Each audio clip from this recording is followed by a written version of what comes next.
Hello नमस्कार दोस्तों, कैसे हो? बढ़िया। देखिए दोस्तों, आज हम एक नया टॉपिक स्टार्ट कर रहे हैं, शून्यकों की संख्या। शून्यकों की संख्या जो टॉपिक है, इससे भी बिल्कुल ट्रिकी सवाल आते हैं एग्जाम में। ठीक है ना? तो जो आज का अपना टॉपिक है, बहुत मजेदार टॉपिक है। इसमें कोई ज्यादा लॉजिक भी नहीं है, बस आपको कुछ चीजें इसमें सीखनी है। देखिए, शून्यकों की संख्या क्या होती है। अपने को शून्यकों की संख्या से, शून्य का मतलब होता है शून्य से। जैसे अपन जो जीरो लिखते हैं ना, उसी जीरो से इसका मतलब है। आज हमें इसी जीरो की संख्या बतानी है। किसी संख्या में कितने जीरो हैं, आज हमें यही ज्ञात करना है। अब आप सोच रहे हो ये तो बिल्कुल सिंपल टॉपिक है, किसी संख्या में कितने जीरो होंगे ये तो आसानी से पता चल जाता है। देखिए, उदाहरण के तौर पर जैसे 50, तो 50 में कितने जीरो हैं? 50 में एक जीरो है। उसी प्रकार 500, अगर 500 में देखें तो 500 में कितने जीरो हैं? दो जीरो है। 3080, अब इसमें बताना है तो इसमें कितने? केवल एक ही जीरो है। देखिए, जीरो का मतलब यही नहीं है कि किसी संख्या में कितने जीरो हमें यही गिनना है, नहीं। इसका मतलब यह भी है कि किसी संख्या को हम जीरो की कितनी घात के, या 10 की कितनी घात के रूप में लिख सकते हैं। जैसे 500 को अपन क्या लिख सकते हैं? 5 इंटू 10 की घात 2।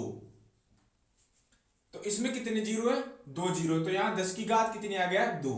इसी प्रकार 50 को अपन लिख सकते हैं 5 इंटू 10 की घात 1। तो इसमें एक जीरो था, तो इसलिए 10 की घात 1 आ गया। इसी प्रकार 3080 है ना, तो इसको अपन क्या लिख सकते हैं? 308 इंटू 10 की घात 1। ये जीरो को हम इस घात के रूप में नहीं लिख सकते। ठीक है? या फिर तीसरा तरीका जीरो गिनने का, हमें क्या करना है? दाई साइड से, ये वाली दाई साइड है तो इधर से गिनना है जीरो। तब तक गिनना है जब तक कि कोई अशून्य अंक ना आ जाए। जैसे अपने पास में ये संख्या है, अब इसमें बताना है कि कितने जीरो हैं। तो हमें क्या करना है? दाई ओर से गिनना है। दाई ओर, ये वाली दाई हो गई, ठीक है ना? तो इधर से गिनेंगे, एक जीरो, दो जीरो। कब तक गिनेंगे? जब तक कि कोई अशून्य संख्या, यानी कि जीरो के अलावा कोई दूसरी संख्या न आ जाए। तो एक, दो, अब ये अशून्य संख्या 3 आ गई है, यानी कि इसमें कितने जीरो हैं? केवल 2। उसके बाद में चाहे इधर कितने जीरो हैं, कोई मतलब नहीं है उससे। ठीक है ना? तो आज हमें यही जीरो ज्ञात करना है। यह आपको दिखने में जितना सिंपल लग रहा है, जब बड़ी संख्याओं को हम करेंगे तो उसमें थोड़ा सा दिक्कत आ सकती है।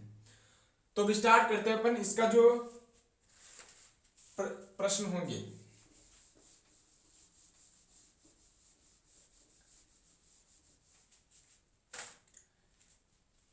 देखिए, पहले तो जीरो के लिए जो सिद्धांत है उसको समझ लेते हैं। देखिए, जीरो आखिर किसी संख्या में किस प्रकार आता है। अगर कोई भी संख्या जैसे 50 हो गई, 50 में जीरो है, इसका मतलब क्या है? जीरो कैसे बनता है? जब 2 को 5 से गुणा करते हैं। यानी कि यदि किसी संख्या को अगर हम 2 इंटू 5 के रूप में लिख सकते हैं तो हमें पता चल जाएगा कि उसमें जीरो आएगा। ठीक है? जैसे 2 को 5 से गुणा करते हैं तो क्या आता है? 10। यानी कि 2 इंटू 5 के एक जोड़े से, अगर इसका एक जोड़ा है, किसी संख्या में इसका एक जोड़ा है, तो इसका मतलब उसमें एक जीरो तो है ही। सही सही है ना भाई? अगर 2 इंटू 5 का एक जोड़ा है, जैसे 50 में देखें तो 50 को अपन क्या लिख सकते हैं? 2 इंटू 5 इंटू 5। तो इसमें 2 इंटू 5 का एक जोड़ा है, इसमें जीरो कितना आ रहा है? 1। इसका मतलब किसी संख्या के गुणनखंडों में, यानी कि जब उसको छोटे छोटे गुणनखंडों में तोड़ देंगे, बिल्कुल अभाज्य गुणनखंडों में, तो इसमें उस संख्या में 2 इंटू 5 के जितने जोड़े होंगे उतने ही उसमें जीरो होंगे। जैसे समझिए 500 है, 500 में अगर हम तोड़े इसको तो 2 इंटू 5 इंटू 5 इंटू 2 इंटू हो गया ना, 2 पंजे 10, 10 पंजे 50, 50 दूना 100, 100 पंजे 500। इस प्रकार हम इसको लिख सकते हैं। तो देखिए 2 इंटू 5 के जितने जोड़े होंगे उतने उसमें जीरो होंगे। तो 500 में ये 2 इंटू 5 का एक जोड़ा तो ये हो गया, ये पहला जोड़ा। इसी प्रकार ये जोड़ा ले लेते हैं 2 इंटू 5 का, ये दूसरा जोड़ा। तो इसमें कितने जोड़े हैं, 2 इंटू 5 के 2 जोड़े। तो इसमें भी कितने जीरो आ रहे हैं, 2 जीरो। तो इसका मतलब किसी भी संख्या में अगर हमें जीरो पता करना है तो हमें क्या करना पड़ेगा, उसको अभाज्य गुणनखंडों में तोड़ना पड़ेगा। अभाज्य गुणनखंड से भी पता चल जाएगा कि उसमें कितने जीरो होंगे। जितने 2 इंटू 5 के जोड़े होंगे उतने उसमें जीरो होंगे। यानी कि 2 इंटू 5 के अगर किसी संख्या के गुण, यानी कि किसी संख्या को तोड़ने पर उसमें 2 इंटू 5 के n जोड़े बनते हैं तो उसमें जीरो भी कितने होंगे, n ही होंगे। ठीक है ना। तो प्रश्न करते हैं इसके लिए।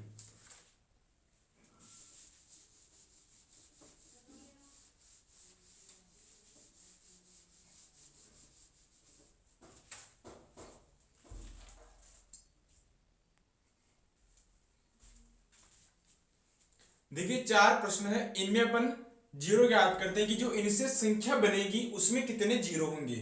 क्योंकि अगर इस पूरी संख्या को हम गुणा करेंगे फिर देखेंगे कितने जीरो आएंगे तो बहुत समय लग जाएगा। तो हम क्या करेंगे, 2 और 5 के देख लेंगे कि भाई 2 और 5 के जोड़े कितने बनेंगे। ठीक है ना। तो देखिए 125 को अपन क्या लिख सकते हैं, 125 को हम 5 की घात 3 लिख सकते हैं। ठीक है ना भाई। चलो हम सिंपल, बिल्कुल सिंपल तरीके से करते हैं। 125 को अगर हम अभाज्य गुणनखंड के रूप में लिखेंगे तो 5 इंटू 5 इंटू 5 लिखेंगे, क्योंकि 5 25, 25 पंजे 125। ठीक है। तो इसी प्रकार 30 को भी तोड़ेंगे तो 30 में पहले 2 का भाग देंगे तो 15 बच जाएगा। 15 को हम 3 इंटू 5 लिख सकते हैं। तो ये हो गया 30 के अभाज्य गुणनखंड। 2 3 6, 6 पंजे 30। देखो अभाज्य गुणनखंड क्या होता है कि किसी संख्या को इतने छोटे टुकड़ों में गुणनखंडों के रूप में तोड़ देना कि अब उसको आगे तोड़ना संभव नहीं हो। ठीक है ना। 30 को हमने 2 3 5 में तोड़ दिया है, अब इसको और छोटे रूप में तोड़ना संभव नहीं है। 20 को अभाज्य गुणनखंडों के रूप में तोड़ते हैं तो 20 को अपन लिख सकते हैं 2 इंटू 2 इंटू 5। ठीक है। अब आगे क्या है, 4। तो 4 को अपन लिखेंगे 2 इंटू 2।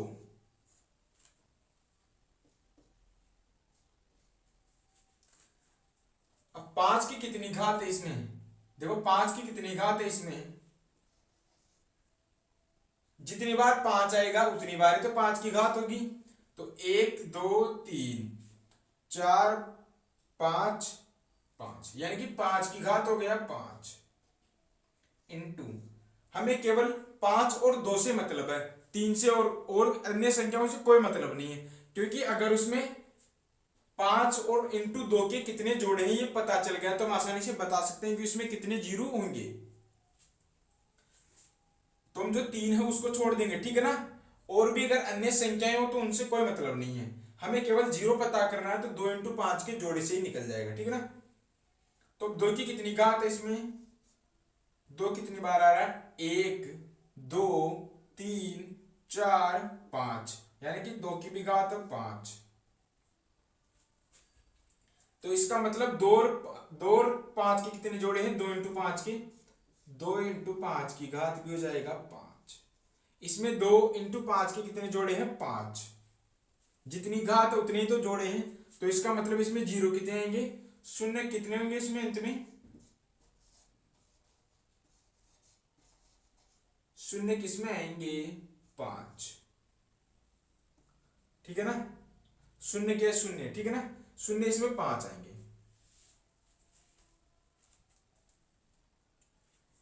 अब ये पहला प्रश्न करते हैं, 15 इंटू 55 इंटू 8 इंटू 35 इंटू 10, इसमें हमें शून्य ज्ञात करना है। तो अपन 15 को भी तोड़ेंगे 3 इंटू 5 के रूप में, 55 को तोड़ेंगे 11 इंटू 5 के रूप में, 11 पंजे 55 होता ना, 8 को तोड़ेंगे 2 इंटू 2 के रूप में। 35 को क्या लिखेंगे, 35 होता है 7 पंजे 35, यानी कि 7 इंटू 5। इसी प्रकार आगे 10 है तो 10 को लिखेंगे 2 इंटू 5। अब क्या करेंगे अपन, 2 और 5 के जोड़े बनाएंगे। कितने जोड़े हो सकते हैं, तो 2 की घात कितनी इसमें, पहले 2 की घात देख लेते हैं। 2 कितनी बार आ रहा है, तो 1 2 3 4, यानी कि 2 4 बार आ रहा है, इंटू 5 कितनी बार आ रहा है, 1 बार 2 बार 3 और 4, यानी कि 2, ये 5 भी 4 बार। तो 2 इंटू 5 के कितने जोड़े हो जाएंगे, 2 इंटू 5 के 4 जोड़े हो जाएंगे। इसमें जीरो भी कितने हो जाएंगे, शून्य की कितनी संख्या हो जाएगी, इसमें शून्य आएंगे, इसमें 4। ठीक है ना। देखिए ये तो कोई कठिन प्रश्न नहीं है, इनको तो आप आसानी से कर सकते हो, लेकिन अभी जो लॉजिक वाले प्रश्न है ना वो भी आगे आएंगे। तीसरा प्रश्न करते हैं कि 70 इंटू 30 इंटू 14 इंटू 20 में जीरो की संख्या बतानी है।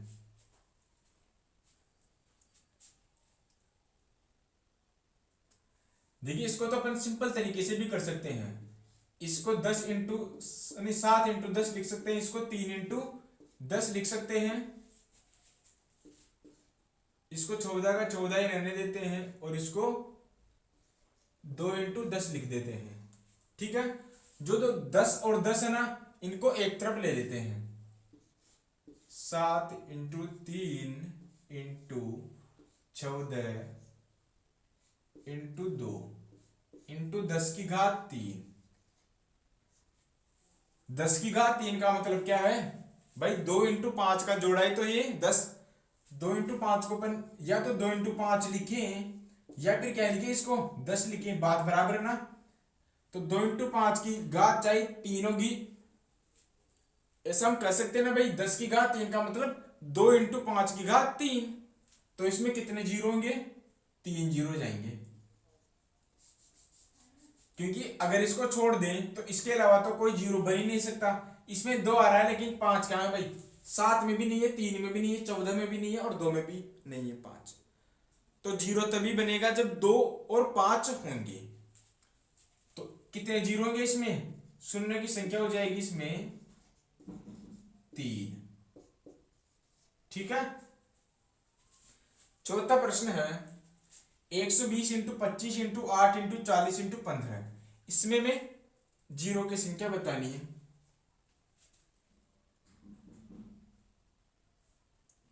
तो देखिए 120 को अपन क्या लिख सकते हैं, 15 अंटे 120, यानी कि 15 अट्ठे 120 होता है। तो 8 को अपन इस प्रकार इसको तोड़ सकते हैं, 15 अट्ठे 120। 8 को अपन क्या लिख सकते हैं, 2 की घात 3 इंटू 15 को 3 इंटू 5। ठीक है, इसको उठा देते हैं। 25 को क्या लिख सकते हैं, 25 को अपन लिख सकते हैं 5 इंटू 5 या 5 की घात 2 लिखो, कोई दिक्कत नहीं है। 8 को 2 की घात 3 लिख सकते हैं, 2 की घात 3 का मान क्या होता है 8।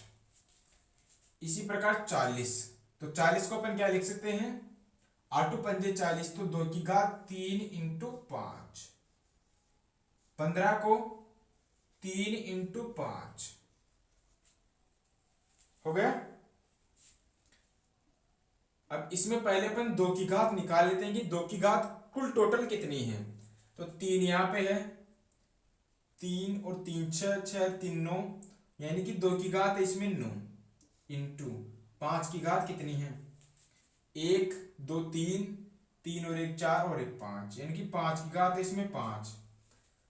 2 की घात है 9 लेकिन 5 की घात है 5, तो इसमें 2 इंटू 5 के कितने जोड़े बन सकते हैं, 2 इंटू 5 के, देखिए 2 इंटू 5 के केवल 5 ही जोड़े बन सकते हैं इसमें, क्योंकि 5 की घात 4 का मतलब भाई 4 बार अगर और 5 आ जाता है तो इसमें 9 जोड़े बन जाते हैं। ठीक है ना। तो 2 इंटू 5 की घात कितनी हो जाएगी 5। इसमें जो 2 की घात 4 आ रहा है उससे भी जोड़े बन जाते, 4 और जोड़े बन जाते, लेकिन यहां पे 5 की घात 4 की कमी है।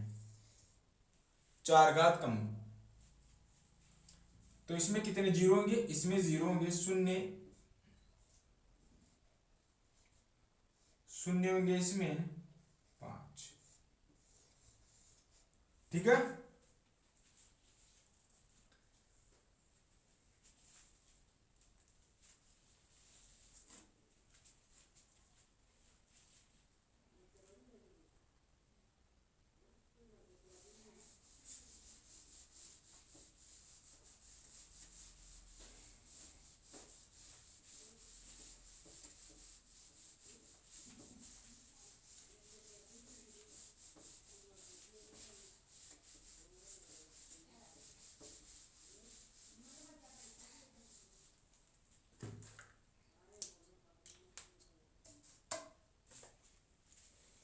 देखिए दोस्तों, अब अपन एक ऐसी संख्या लेंगे जो आपने अगर नहीं देखी है तो वो भी मैं आपको समझा दूंगा, ठीक है ना।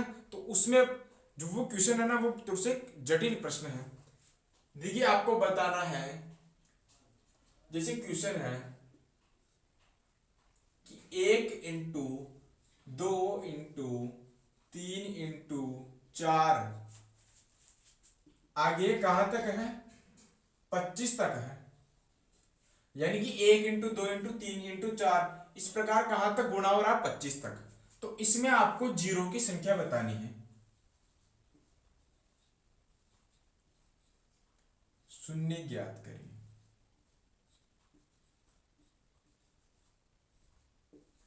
इसमें शून्य ज्ञात करना है। तो शून्य ज्ञात करने के लिए हमें क्या क्या चीजें चाहिए, हमें केवल 2 की घात और 5 की घात, यानी कि 2 × 5 की घात। अगर 2 × 5 के कितने जोड़े हैं हमें ये पता चल जाए तो हम आसानी से बता सकते हैं कि उस संख्या में, इस पूरी संख्या में कितने जीरो होंगे।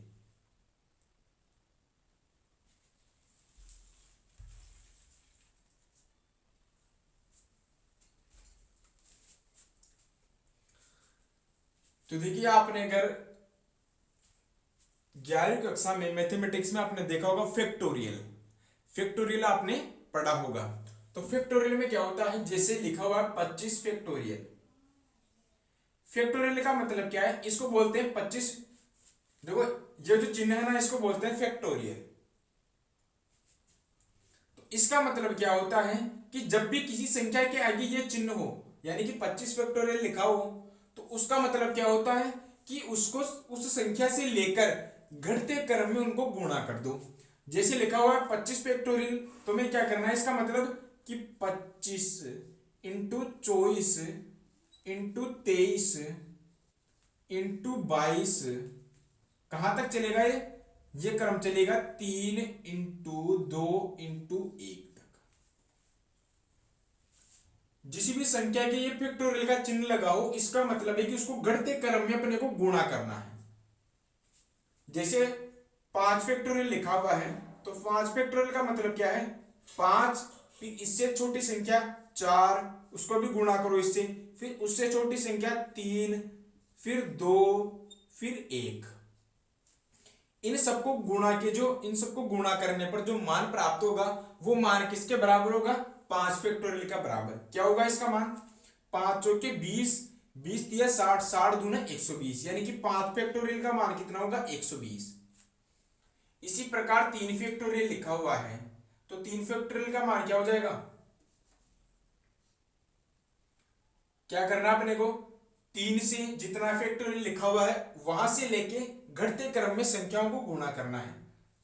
3 × 2 × 1, 3 दूना 6, 6 एकम 6, यानी कि 3 फैक्टोरियल का मान हो जाएगा 6। ठीक है। इसी प्रकार लिखा हुआ है 6 फैक्टोरियल, तो 6 फैक्टोरियल का मान क्या हो जाएगा, 6 × 5 × 4 × 3 × 2 × 1, 6 पंजे 30, 30 चौके 120, 120 दिया 120 दिया कितना होता है,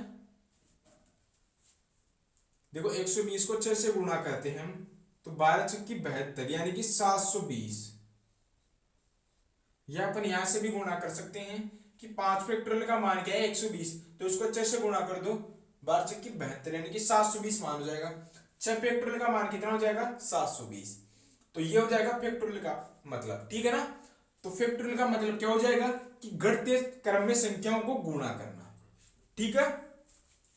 तो अब समझते हैं कि 25 फैक्टोरियल को गुणा करने से जो संख्या बनेगी, जिस प्रकार यहां से 5 फैक्टोरियल का मान है 120, उसी प्रकार 3 फैक्टोरियल का मान 6 आया, 6 फैक्टोरियल का मान कितना आया 720, उसी प्रकार 25 फैक्टोरियल का मान भी कुछ न कुछ तो आएगा ही सही, तो हम उसको सबको तो गुणा करके नहीं देख सकते, तो हम इसमें जीरो कैसे पता करेंगे। तो आइए बिल्कुल सिंपल तरीके से पता करेंगे।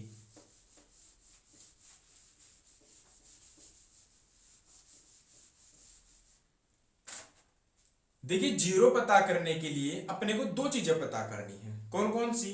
पहले तो अपने को यह पता करना है कि उस संख्या में अधिकतम 2 की कितनी घात है। भाई जैसे अपने को यह पता चल जाए कि 40 है, 40 को 2 की घात 3 के रूप में लिख सकते हैं, यानी कि 40 को अगर हम अभाज्य गुणनखंड के रूप में तोड़े तो इसमें 2 की अधिकतम कितनी घात आ सकती है 2 की घात 3, और 5 की घात कितनी आ सकती है 1। तो इसमें 2 इंटू 5 के कितने जोड़े बनेंगे 2 इंटू 5 के, 2 की घात 3 है लेकिन 5 की घात क्या है 1 ही, तो इसलिए 1 ही जोड़ा बन पाएगा। अगर 2 बार और 5 होते तो 3 जोड़े बन जाते, इसलिए इसमें कितने जीरो आएंगे, इसमें जीरो का मान हो जाएगा 1,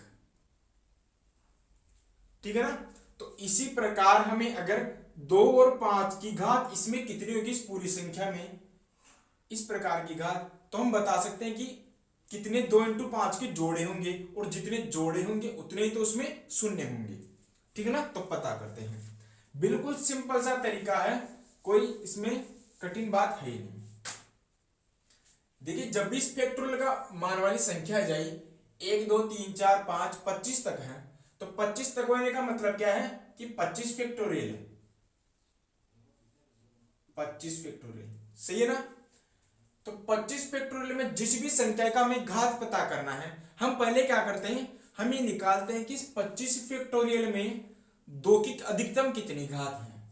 तो हमें क्या करना है 25 फैक्टोरियल को लेना है, 25 फैक्टोरियल में से 25 को ले लेना है, इसका गुणनखंड विधि से जिस भी संख्या की इसमें घात पता करनी है, 2 की 3 की 5 की, जिसकी भी घात पता करने की उसमें कितनी घात है, 25 फैक्टोरियल को 2 की कितनी घात के रूप में लिख सकते हैं, तो उसी संख्या का इसमें भाग देना है, 2 का भाग देंगे, इसमें 2 का भाग देंगे कितनी बार जाएगा, अधिकतम जितनी बार जा सकता है उसको लिख दो, 25 में 2 का भाग जाता है 12 बार, ठीक है। एक शेष बच गया उसको हटा दो, जितनी बार अधिकतम भाग जा सकता है उसको लिख दो। अब वापिस 12 में 2 का भाग दो, कितनी बार जा सकता है 6 बार, 6 लिख दो। अब वापिस इसी 2 का भाग देना है, कितनी बार जा सकता है 3 बार। अब वापिस 2 का भाग दे दो, कितने बार जा सकता है 1 बार। कब तक भाग देना है, जब तक कि भागफल 0 ना आ जाए। देखिए यहां पर 1 बार भाग चला गया, अब अगर हम 2 का भाग देते हैं तो केवल 0 बार जाता है और 0 का कोई मतलब नहीं है, तो इसलिए हम यहां तक ही इस प्रक्रिया को रोक देंगे। अब हमें कैसे पता चलेगा कि इसमें 2 की कितनी घात है 25 फैक्टोरियल में, तो 25 के बाद यानी कि जितनी बार भाग गया ना उस सभी संख्याओं को जोड़ दो, कितनी बार गया 12 बार, 6 बार, 3 बार और 1 बार, इन सभी को जोड़ दो, 12 और 6 18, 18 में 3 जोड़ेंगे तो 21, 21 और 1 22, यानी कि 22 आ गया। तो 25 फैक्टोरियल में 2 की अधिकतम कितनी घात है, 2 की अधिकतम घात आ जाएगी 22। इसी प्रकार हम 5 की घात निकाल लेते हैं, तो 5 के लिए भी क्या करना अपने को, 5 के लिए क्या करेंगे 25 में अपन 5 का भाग देंगे, कब तक देंगे जब तक कि भागफल 0 ना आ जाए। 25 में 5 का भाग देंगे, 5 25, 5 बार चला गया, फिर से 5 का देंगे 1 बार जाएगा। अब भाग नहीं दे सकते क्योंकि अब तो 0 बार जाएगा ना, तो जितनी बार भाग गया उन सभी संख्याओं को जोड़ दो, 5 बार गया और 1 बार गया, 5 और 1 6, यानी कि 25 फैक्टोरियल में 5 की कितनी घात है, 5 की घात 6 घात, 5 की अधिकतम इसमें घात 6 और 2 की घात 22। तो कितने जोड़े बनेंगे टोटल, 2 × 5 के केवल और केवल 6 जोड़े बनेंगे इसमें। सही है ना, क्योंकि 5 कितनी बार आ रहा है, केवल 6 बार ही, तो इसमें केवल 6 जोड़े बनेंगे। और इसमें जीरो कितने होंगे, इसमें जीरो होंगे, शून्य होंगे 6, जितने जोड़े बनेंगे उतने ही तो जीरो होंगे। ठीक है ना, तो क्या करना है, एक बार फिर से देखिए, जब भी ऐसा फैक्टोरियल का प्रश्न आए कि फैक्टोरियल में जीरो बताना अपने को, तो क्या करना अपने को, 2 और 5 की घात ज्ञात करना है। पहले 2 से इस प्रकार इस विधि से, यानी कि अभाज्य गुणनखंड वाली विधि से भाग देंगे, लेकिन उसमें क्या करते थे, उसमें तो हम जिसका भाग जा सकता था उसका दे देते, लेकिन यहाँ पे अपने को केवल 2 का ही 2 का देना है, जिसकी घात पता करनी है उसी का रिपीट देते जाना है। कब तक देते जाना है, जब तक कि भागफल शून्य ना आ जाए। क्योंकि देखिए यहाँ पे भागफल 1 आया, अब 1 में अगर हम 2 का भाग देंगे तो 0 बार जाएगा, इसका मतलब भागफल 0 आ गया है, तो अब नहीं देंगे, 1 तक रुक जाएंगे। इसी प्रकार 5 का भी दिया तो 5 की घात आ गया 6 और 2 की घात आ गया 22। याद रखिएगा, जब भी इस प्रकार फैक्टोरियल का प्रश्न होगा तो उसमें क्या करना, अपने को 2 की घात ज्ञात नहीं करनी है, क्योंकि अधिकतर जो संख्या होगी गुणा के रूप में, उसमें 2 की जो घात होगी वो 5 से ज्यादा होगी। इसलिए अपने को क्या करना है, केवल 5 की घात ही पता कर लेना है। देखिए अगर 5 की घात 6 है ये पता चल गया तो हम आसानी से बता सकते हैं कि इसमें 2 × 5 के कितने जोड़े होंगे, 6 जोड़े, क्योंकि 2 की तो घात हमेशा 5 से ज्यादा ही होती है।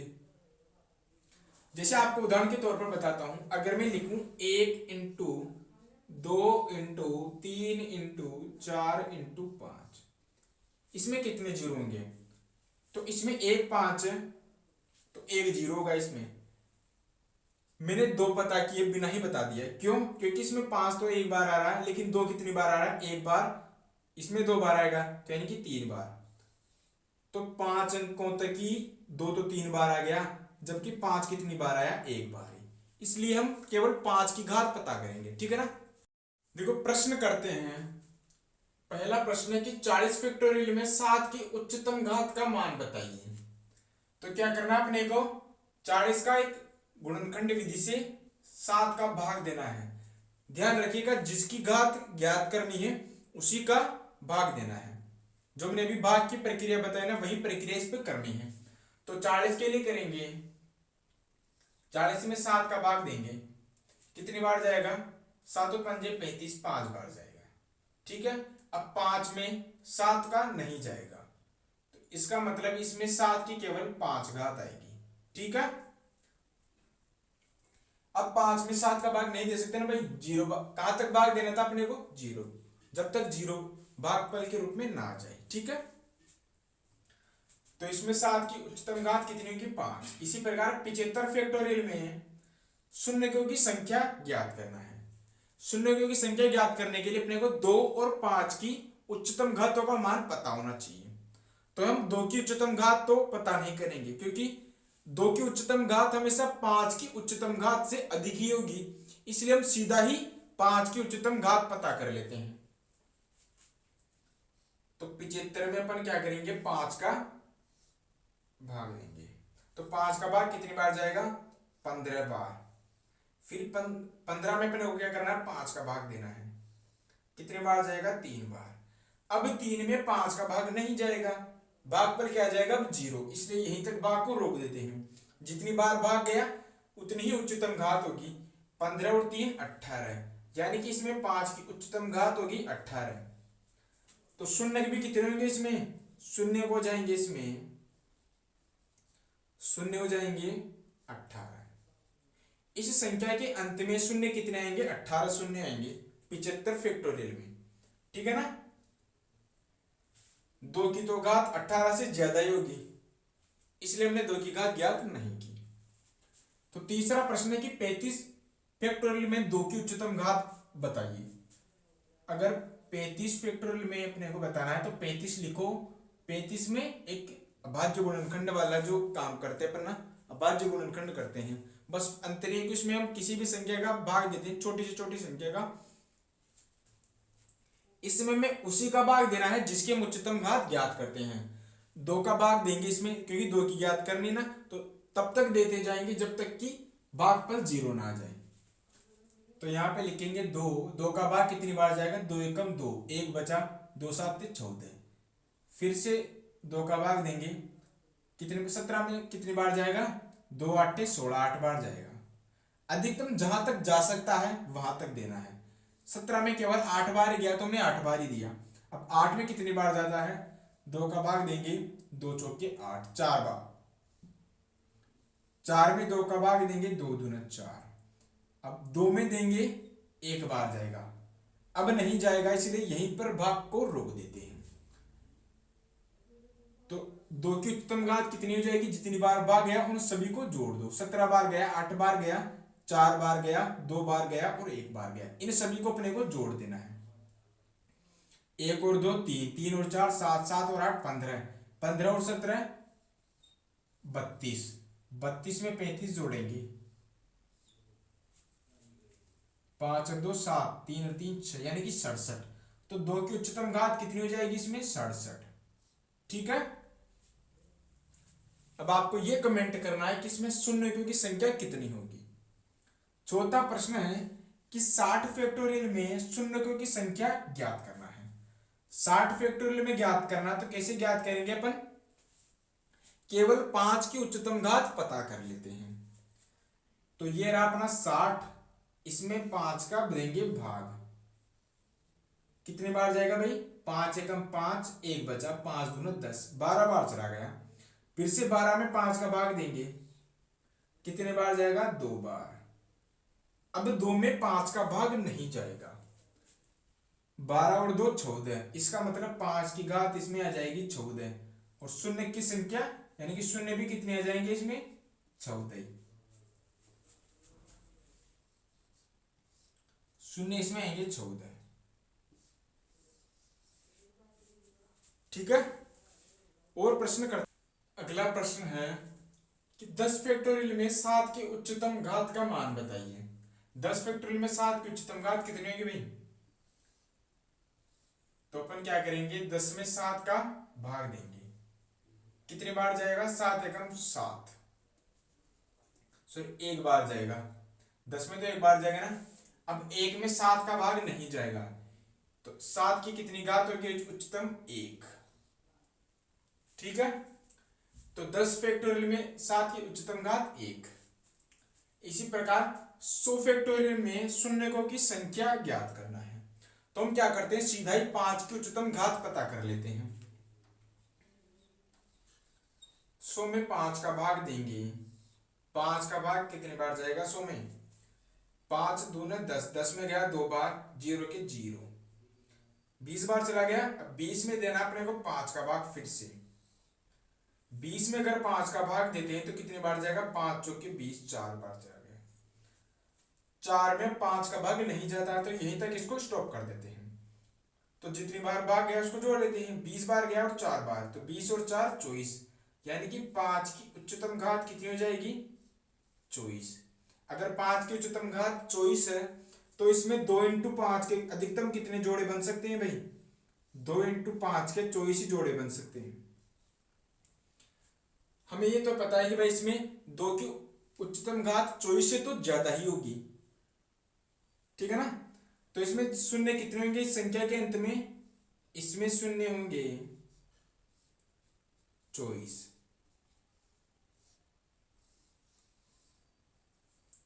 ठीक है।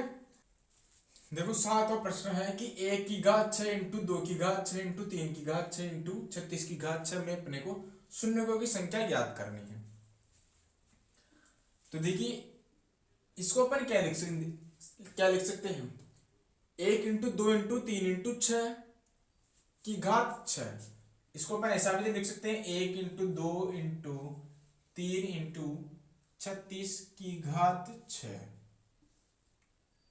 भाई यही तो है। और इसी को अपन क्या लिख सकते हैं, ये क्या अपने पास में 36 फैक्टोरियल के बराबर, 36 फैक्टोरियल की घात 6 है। इसका मतलब 36 फैक्टोरियल में जितने 5 होगी, यानी कि जितने 5 की घात होगी उसकी भी घात 6 कर लेंगे, तो हमारे पास में 5 की उच्चतम घात आ जाएगी। जैसे समझिए कि 2 इंटू 3 की घात है 5। इसका मतलब इसमें अगर 2 की घात 1 है तो इसको अपन क्या लिख सकते हैं, 2 की घात 5 और 3 की घात 5। तो इस पूरी संख्या में अधिकतम 2 की घात कितनी है, 5। इसी प्रकार में अंदर की घात पता चल जाएगी। अंदर इस 36 फैक्टोरियल में 5 की उच्चतम घात कितनी है, तुम उसमें क्या करेंगे, 6 की घात कर देंगे, उसको 6 से गुणा कर देंगे, तो अपने पास में इस पूरी संख्या में 5 की उच्चतम घात का मान आ जाएगा। तो देखिए 36 फैक्टोरियल में 5 की उच्चतम घात कितनी है, तो अभाज्य गुणनखंड से निकालते हैं। 5 7 35, 7 बार गया, फिर 7 में देंगे 5 का भाग 1 बार, तो इसका मतलब 7 और 1 8। तो 36 फैक्टोरियल में 5 की घात कितनी है, अधिकतम 8। अगर 36 फैक्टोरियल में 5 की अधिकतम घात 8 है तो इसकी भी घात 6 से गुणा कर देंगे ना अपन। इसमें अधिकतम कितनी घात है, 8। इस पूरी में कितने हो जाएंगे, 6 से गुणा कर लेंगे, तो 6 8 48, यानी कि इसमें 5 की अधिकतम घात कितनी हो जाएगी, 48, और 48 इसमें शून्य हो जाएंगे।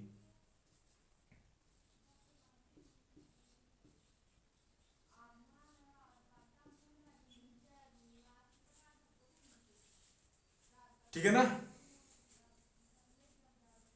8वां प्रश्न है, यहां भी अपने को यही पता करना है कि 1 की घात 3, 2 की घात 3, 3 की घात 3, 40 की घात 3, कहां तक है, 40 तक। इसमें हमें 3 की उच्चतम घात बतानी है। अगर हमें 3 की 40 फैक्टोरियल में, हम इसको ऐसा भी तो बोल सकते हैं कि 40 फैक्टोरियल की घात 3, 40 फैक्टोरियल की घात 3। अगर हमें यह पता चल जाए कि 40 फैक्टोरियल में 3 की उच्चतम घात कितनी है, तो हम पूरे में भी निकाल सकते हैं कि पूरे में कितनी है, क्योंकि अगर इसमें जैसे 9 है, 40 फैक्टोरियल में उदाहरण के तौर पर माने कि 40 फैक्टोरियल में 3 की घात 9 है, तो इस पूरे में कितनी हो जाएगी, 9 को 3 से गुणा कर देंगे, 9 3 27। भाई इस प्रकार ही तो होगा, जैसे 2 की घात 3 है, इसकी भी घात 4 है, तो इस टोटल में इस पूरी संख्या में 2 की उच्चतम घात कितनी है, 3 चौके 12। जब घात की भी घात होती है ना तो घातें आपस में गुणा हो जाती है, तो 3 चौके 12, यानी कि 2 की घात कितनी हो जाएगी, 12। यही तो हमने ऐसा किया था, हमें यह पता चल गया था कि 36 फैक्टोरियल में 5 की घात कितनी है, 8, तो इसकी घात 6 में कितनी हो जाएंगी, तो 8 संगे 48, तो 48 इसमें शून्य हो जाएंगे। इसी प्रकार यहां भी करते हैं, तो 40 में 3 का भाग देंगे, 3 का भाग कितने बार जाएगा, 3 एकम 3, 4 में गए 1 बार, 1 बचे 10 हो गए, तो 10 में कितने बार जाएगा, 3 3 के 9, 13 बार चला गया, 13 3 49। अब 13 में वापस 3 का भाग देंगे, कितनी बार जाएगा, 3 चौके 12, 4 बार। ठीक है, वापिस 4 में देंगे 3 का भाग 1 बार। अब नहीं जाएगा तो 3 की उच्चतम घात कितनी है, 13 और 4 17, 17 और 1 18, यानी कि 3 की उच्चतम घात है 18। अब 18 की भी अपने को घात करनी है 3। बाप यहाँ पे सबकी घात 3 और की ना, तो 18 3 54, यानी कि 3 की उच्चतम घात कितनी हो जाएगी, 54। ठीक है। 9वां प्रश्न करते हैं, 12 इंटू 13 इंटू 14 इंटू 20 में 2 की उच्चतम घात ज्ञात करना है। देखिए पहले अपन क्या कर रहे थे, पहले में तो शुरू से लेकर 1 से 2, 1 इंटू 2 इंटू 3 इस प्रकार होता था, लेकिन यहाँ पे 12 के पहले की संख्या नहीं है, तो इसमें कैसे ज्ञात करेंगे। देखिए अगर हम एक ऐसा काम करें कि ये 20 फैक्टोरियल होता, अगर यहाँ पे 11 इंटू 10 इंटू ये होता, पूरा होता तो, ठीक है ना। तो अपन क्या करते हैं कि 20 फैक्टोरियल में जितने 2 की उच्चतम घात होती है उसमें से हम यहां तक की 11 तक की, भाई इसमें 11 नहीं है ना, तो 11 तक की संख्या में जितने 2 की उच्चतम घात होगी उसको बाकी निकाल देते हैं। क्या करेंगे, 20 फैक्टोरियल में जितनी 2 की उच्चतम घात होगी इस पूरी संख्या में, इसको हम 20 फैक्टोरियल मान के चलते हैं। तो 20 फैक्टोरियल में जितनी 2 की उच्चतम घात होगी उसमें से हम यहां तक की यानी कि 11 फैक्टोरियल तक की 2 की उच्चतम घात को बाकी निकाल देते हैं।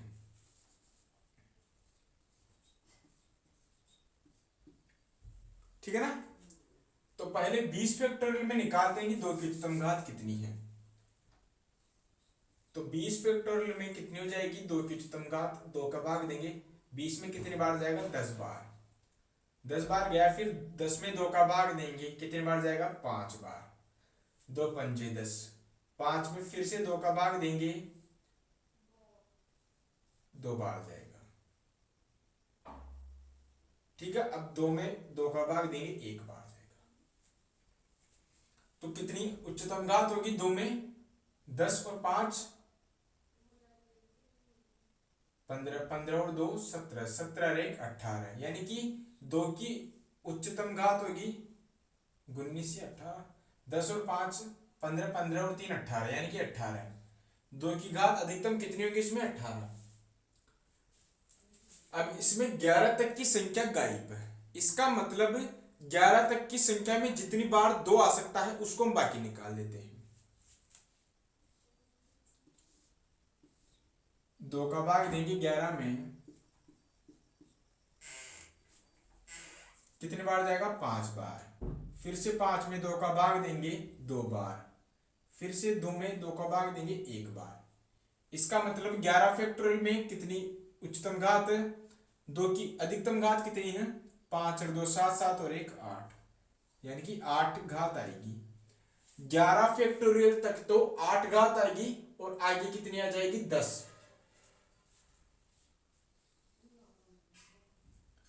तो इसमें कितनी हो जाएगी टोटल भाई, इसमें 18 में से बाकी निकाल दो 8 को, भाई यहां तक जितनी घात आ सकती थी उसको हटा देना ना, क्योंकि वो संख्या है ही नहीं। 11 तक की संख्या तक जितनी भी 2 की उच्चतम घात आ सकती है उसको हटा देते हैं। तो इस पूरी में 18 में से 8 गए तो 10, तो इसमें 2 की उच्चतम घात कितनी हो जाएगी, 10। ठीक है।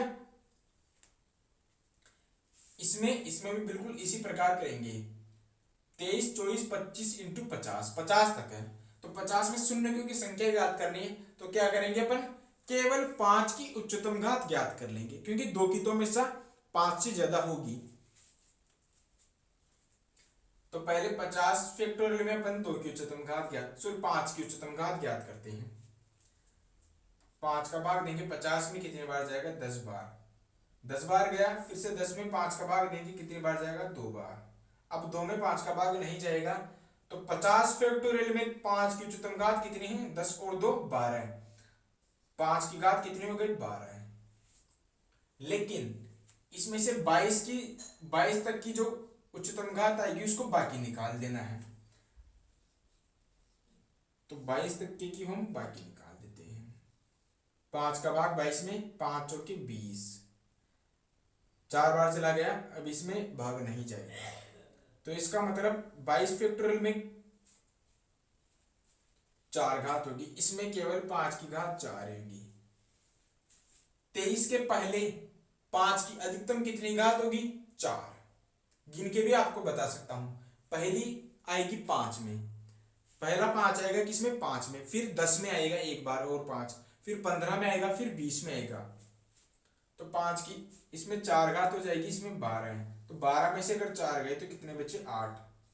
इसका मतलब इस पूरी संख्या में 5 की उच्चतम घात कितनी है, 5 की उच्चतम घात केवल 8 है, तो शून्य के बीच में शून्य भी कितने होंगे, 8 ही होंगे।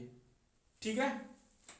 तो 11वां प्रश्न है, 401 इंटू 402 403 1000 तक है, तो इसमें शून्य की संख्या ज्ञात करनी है।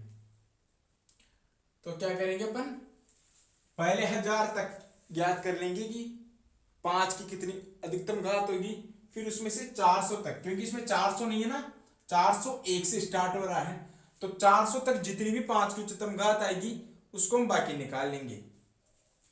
तो पहले 1000 में 5 का भाग देंगे, 5 का भाग देंगे 1000 में, तो कितनी बार जाएगा, 5 दूना 10, 2 जीरो उतार देते हैं। फिर से 200 में 5 का भाग देंगे, 5 चौके 20, 0, 40 बार चला गया। फिर से 40 में 5 का भाग देंगे, 5 अंटे 40, 8 बार गया। फिर से 8 में 5 का भाग देंगे, कितनी बार गया, 1 बार। अब भाग नहीं जाएगा तो कितनी, 5 की उच्चतम घात कितनी आएगी, 200 प्लस 40, 240, 240 में 8 जोड़ेंगे तो 249 और 1 49, यानी कि 5 की अधिकतम घात 249। लेकिन इसमें 400 तक की जो संख्या है वो नहीं है, तो 400 तक की संख्या में जितनी बार 5 आएगा उसको बाकी निकाल देते हैं। कितनी बार आएगा, 400 में 5 का भाग देते हैं, 5 अंटे 40, 8 बार गया, 0 उतार दो, 80 बार, ठीक है ना। फिर से 80 में 5 बार 5 का भाग देंगे, 5 एकम 5, 3 बचे, 5 छंगे 30, 16 बार चला गया। 16 में फिर से 5 का भाग देंगे, 3 बार चला गया, 5 3 15, अब 3 में नहीं जाएगा तो इसको जोड़ देते अपन, 6 और 3 9, 8 और 1 9, यानी कि 99 घात आ जाएगी। 249 में से 99 बाकी निकाल देते अपन, 0, 24 में से अगर 9 गई तो यहाँ पे 14 हो जाएंगे, 14 में से 9 गई तो 5, 1 बच गया, यानी कि 150। 5 की अधिकतम घात कितनी आ जाएगी, 150। इस पूरी संख्या में 5 की कितनी घात होगी, 150, और शून्य भी कितने आएंगे, 150 ही, ठीक है। अब 12 प्रश्न है, 1 इंटू 2 इंटू 3 इंटू 350 तक है, तो इसमें 14 की उच्चतम घात ज्ञात करनी है। कितनी होगी, देखो जिस प्रकार हमने 10 की निकाली थी, 10 के लिए क्या किया था, 10 कैसे आता है, 10 आता है जब 2 इंटू 5 होता है, जब 2 और 5 गुणा में एक साथ हो तो 0 बन जाता है, 10 बन जाता है, तो इसका मतलब 1 0 आ जाता है। इसी प्रकार 14 कैसे बनता है, जब 2 और 7 गुणा में हो। तो हम ये निकाल लेते हैं कि 2 की उच्चतम घात कितनी है और 7 की उच्चतम घात कितनी है। देखो इसमें भी अपन वैसा ही कर सकते हैं, हमें 2 की तो निकालने की जरूरत है ही नहीं भाई, 2 की 7 की उच्चतम घात से तो ज्यादा ही होगी, 7 से तो ज्यादा ही होगी, इसलिए हम सीधा ही 7 की निकाल लेते हैं।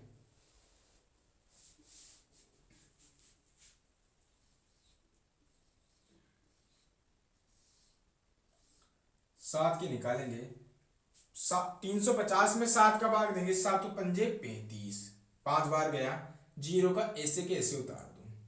फिर से 50 में 7 का भाग देंगे, कितनी बार जाएगा, 7 7 49, अब 7 बार गया तो 7 में 7 का भाग देंगे 1 बार, तो 7 की अधिकतम घात कितनी आई, 50 और 7 57, 57 और 1 58, यानी कि 7 की अधिकतम घात आ गई 58, और इसमें 14 की कितनी घात हो जाएगी, 58,